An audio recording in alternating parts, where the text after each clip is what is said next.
কোন বান্দা যখন কালেমা লা ইলাহা ইল্লাল্লাহর জিকির করে, আল্লাহর নবী ডাক দিয়া কয়, আল্লাহ রাব্বুল আলামিনের আরশের সামনে একটা নূরের খুঁটি আছে, এই নূরের খুঁটিটা এরকম ভাবে দুলতে থাকে, এরকম ভাবে দুলতে থাকে।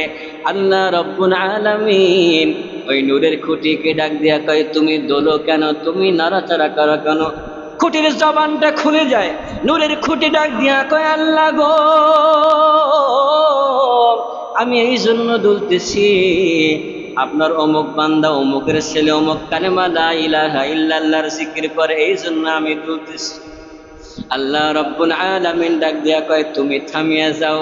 নূরের খুঁটি ডাক দিয়া কয়, আল্লাহ গো, কেমনে থাকি? যে ব্যক্তি কালেমা লা ইলাহা ইল্লাল্লাহর জিকির করতেছে, যে ব্যক্তি কালেমা লা ইলাহা ইল্লাল্লাহ পড়ে, অথচ ওই ব্যক্তিকে এখনো পর্যন্ত ক্ষমা করা হয় নাই, মাফ করা হয় নাই, আমি কেমনে দোলা বন্ধ করি? এবার আল্লাহ রাব্বুল আলামিন ডাক দিয়া কয়, এটাই যদি হয়ে থাকে তাহলে তুমি সাক্ষী থাকো, আমি আল্লাহ রাব্বুল আলামিন ওই বান্দার জীবনের সমস্ত গুনাহকে মাফ করিয়া দিলাম। আমরা জানি হযরত মূসা পয়গম্বর, হযরত মূসা পয়গম্বর যাকে বলা হয় মূসা কালিমুল্লাহ, ইসমাইল পয়গম্বরকে বলা হয় ইসমাইল জবিহুল্লাহ, ঈসা পয়গম্বরকে বলা হয় ঈসা রূহুল্লাহ। মূসা পয়গম্বর মাঝে মধ্যে আল্লাহ রাব্বুল আলামিনের সাথে কথোপকথন করতেন, এই জন্য পয়গম্বর মূসাকে বলা হয় মূসা কালিমুল্লাহ।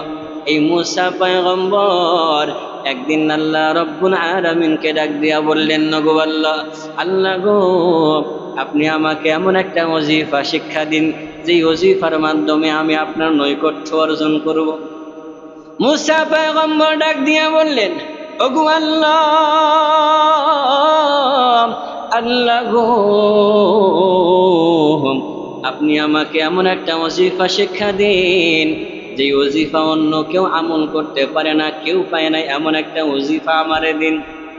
আল্লাহ রাব্বুল আলামিন হযরত মূসা পয়গম্বরকে ডাক দিয়া বললেন, কুল লা ইলাহা ইল্লাল্লাহ। আল্লাহ রাব্বুল আলামিন হযরত মূসা পয়গম্বরকে ডাক দিয়া বললেন, পয়গম্বর মূসা, তুমি বেশি বেশি করে লা ইলাহা ইল্লাল্লাহর জিকির করো। মূসা পয়গম্বর ডাক দিয়া বললেন, আল্লাহ গো, এটা তো কালেমা লা ইলাহা ইল্লাল্লাহর জিকির, এই জিকির তো সবাই করে। মূসা পয়গম্বর ডাক দিয়া বললেন, ওগো আল্লাহ, এই কালেমার জিকির তো সবাই করে, ওগো আল্লাহ, নতুন কিছু দিন যেটার মাধ্যমে শুধু আমি আপনাকে ডাকতে পারবো, অন্য কেউ পারবে না। আল্লাহ রাব্বুল আলামিন হযরত মূসা পয়গম্বরকে ডাক দিয়া বললেন, তুমি জানো এই লা ইলাহা ইল্লাল্লাহর পাওয়ার কত? মূসা পয়গম্বর ডাক দিয়া বললেন, আল্লাহ, আমি জানতে চাই। আল্লাহ রাব্বুল আলামিন হযরত মূসা পয়গম্বরকে ডাক দিয়া বললেন, পয়গম্বর মূসা, 7 আসমান 7 জমিন যদি এক পাল্লায় রাখা হয়, আর কালেমা লা ইলাহা ইল্লাল্লাহ যদি অপর পাল্লায় রাখা হয়।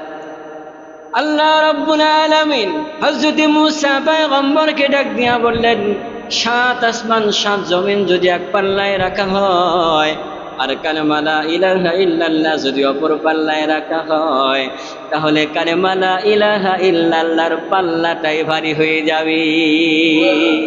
এই জন্য মুসলমান ইমানদার, সময় পাইতেছি, চায়ের স্টলে বসে না থেকে আমরা বসে থাকবো ঠিক আছে, কিন্তু গীবত করা যাবে না। পৃথিবীর মধ্যে সবচাইতে দামি জায়গা হলো মসজিদ। আহাব্বুল বিলাদি ইলাল্লাহি মাসাজিদুহা আবগাদুল বিলাদি ইলাল্লাহি আসওয়াকুহা। পৃথিবীর মধ্যে সবচাইতে উৎকৃষ্টতম জায়গা হলো মসজিদ। এই মসজিদে আসলে বসলেই সওয়াব। আপনি যদি জিকির নাও করেন, তারপর আপনার কি সওয়াব হবে। মসজিদে ঢোকা মাত্রই আপনি নিষ্পাপ হয়ে যাবেন। এখানে আপনার শত্রুর পাশে দাঁড়াতে আপনার কোনো রকমের দ্বিধাবোধ থাকবে না। আর পৃথিবীর মধ্যে সবচাইতে খারাপ জায়গা হলো বাজার, স্টল। সবচাইতে খারাপ জায়গা হলো বাজার।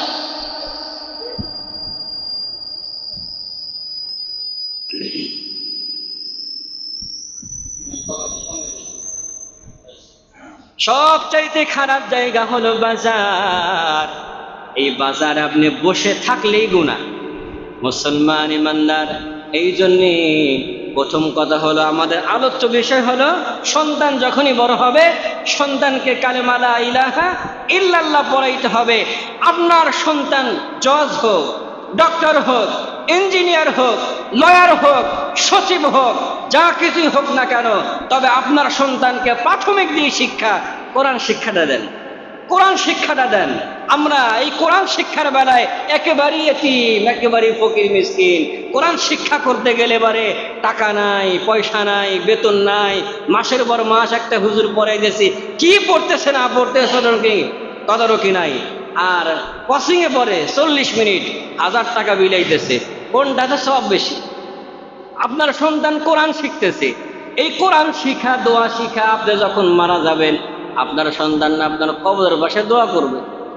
আখেরাত যেই শিক্ষা করলে দুনিয়াতেও শান্তি, আখেরাতেও শান্তি, হেডার কি মন একেবারেই ছোট হয়ে যায়। একেবারেই মসজিদ মাদ্রাসা দান করতে গেলে এবার হুজুর টাকা নাই, খুব চাপের মধ্যে আছি।